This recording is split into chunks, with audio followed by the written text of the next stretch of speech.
How's it going? It's about time I got another video going here. I got a lot of stuff to show. A couple garage sale, one garage sale, a bunch of pawn stores as usual. I've got some great trades with JCAU 99, GamerEmporium, and a new friend, Austin. His channel is CreepinDeth. So I'll go ahead and show a lot of this stuff here. To start with, is just my Air Force Base thrift store.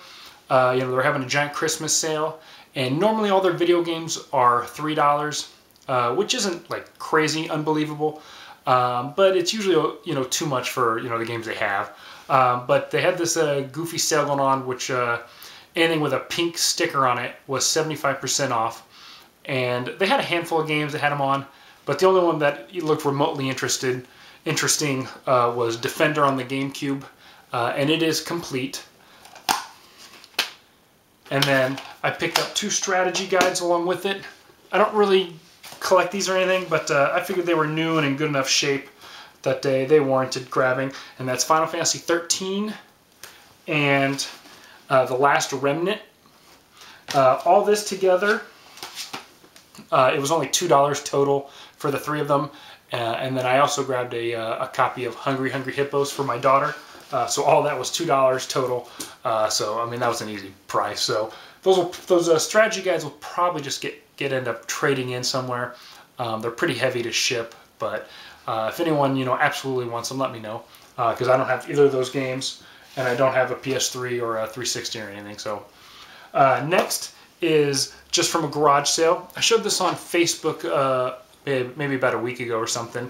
Just some dollar games, nothing crazy, but Tomb Raider 2, Mercenaries Greatest Hits, and Tomb Raider Legend. And then probably the best one here is Metal Gear Solid 3 Snake Eater.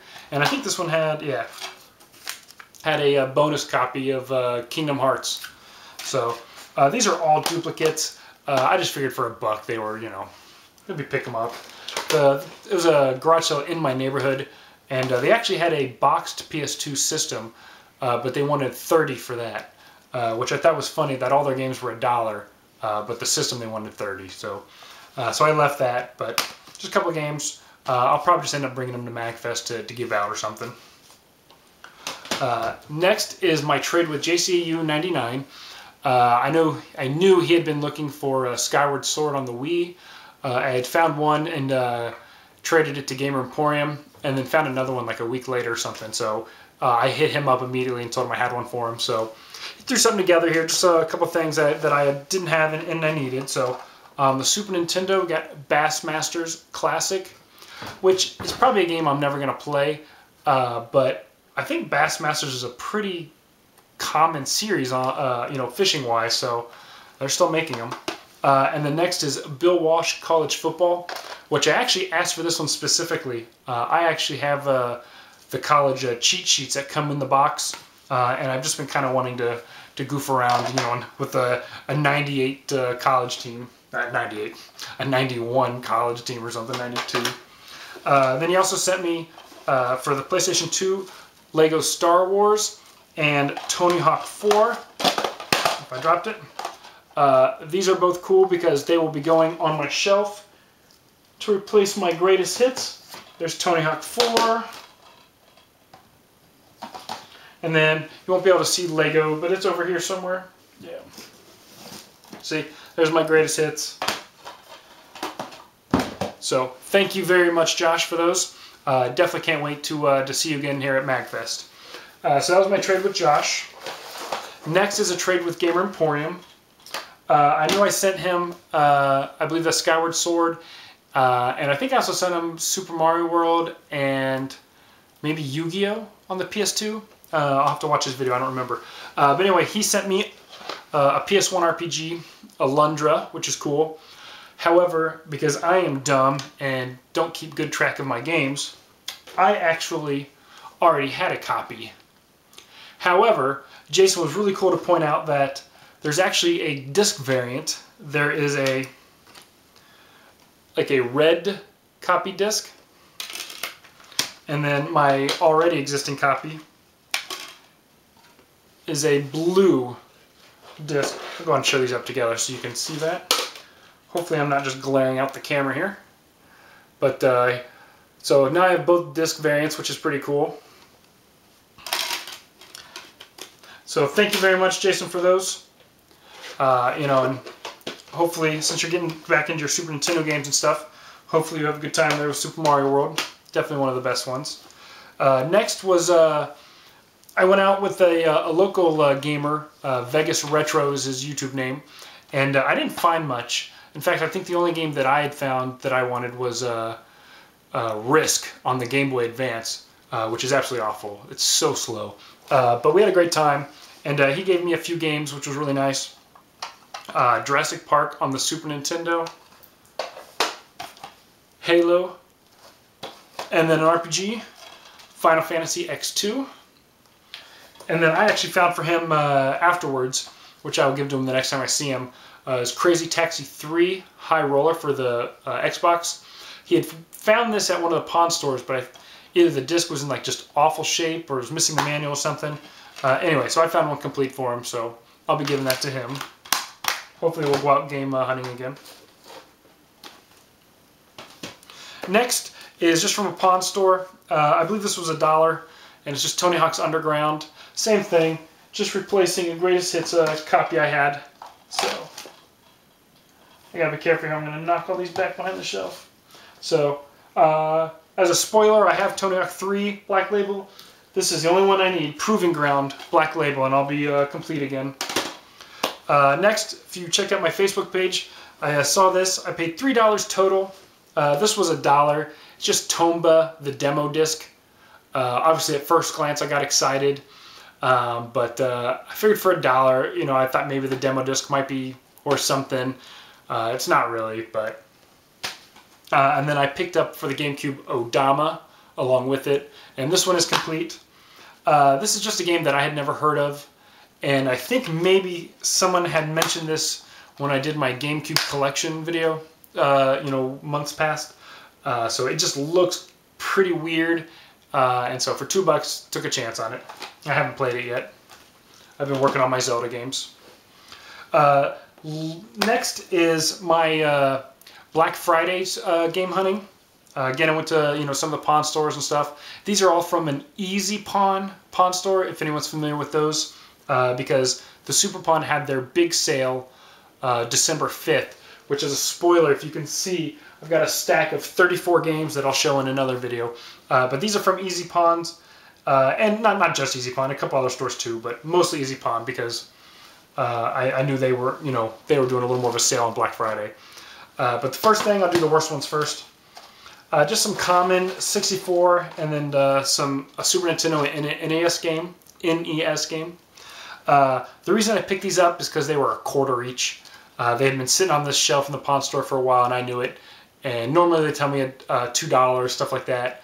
I think they got tired of them sitting there, so they told me $1 each, so I picked them all up. Nothing special.